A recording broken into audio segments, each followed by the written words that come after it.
Somewhere in a drawer in your house, there is a photo of you as a baby. Someone is holding you. You have no memory of this moment. None at all. And the strange part isn't that you forgot it. The strange part is that you were never able to remember it in the first place. This gap has a name. Scientists call it infantile amnesia, and in plain English it just means the total blackout covering your first 2 to 4 years of life. Almost nobody escapes it. Sigmund Freud noticed this puzzle over a century ago. His patients could never recall their infancy, no matter how hard they tried. He named the phenomenon. The name stuck, but his explanation for it didn't. For decades, the easy answer was that babies simply don't form memories. Nothing made, nothing lost. Except that's wrong. In the 1980s, researcher Carolyn Rovee-Collier tied a ribbon from an infant's ankle to a mobile above their crib. Kick your leg, the mobile moves. Weeks later, with no ribbon attached, the babies started kicking on sight. They remembered. So infant memories are real. They survive for weeks, sometimes months. Something else is erasing them later. But what? Patricia Bauer, who has spent decades studying early memory, found the first clue. The hippocampus, the brain region that files experiences into long-term memory, is still under construction in early childhood. Picture a library being built while books are already arriving. Some get placed on shelves that don't exist yet, in a system about to be torn down and rebuilt. The books aren't destroyed. They're just shelved somewhere that won't survive. A second clue came from mice.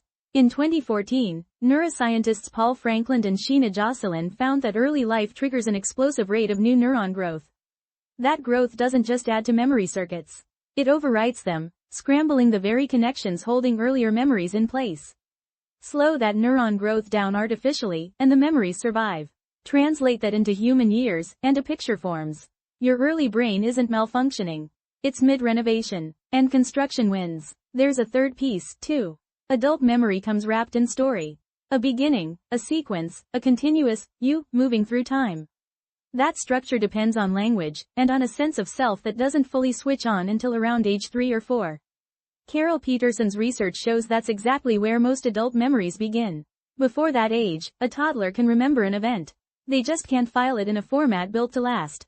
Is this a flaw? It doesn't look like one once you consider what those years are actually for. An infant brain is building movement, language, vision, bonding, all at once. Permanent archiving has to wait.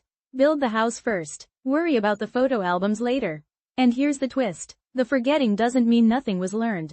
Those unremembered years still shape your attachment style, your emotional baseline, your sense of whether the world feels safe. None of it survives as a memory you can describe. The architecture it built stays standing anyway. If you're a parent, your child won't remember the bedtime stories, or the Tuesday you stayed up rocking them to sleep. Every detail will vanish into the same renovation happening in every human brain. But the shape those forgotten moments leave behind doesn't vanish with them. It might also explain a flicker of familiarity you felt in a place you've never consciously visited, with no memory attached to show why.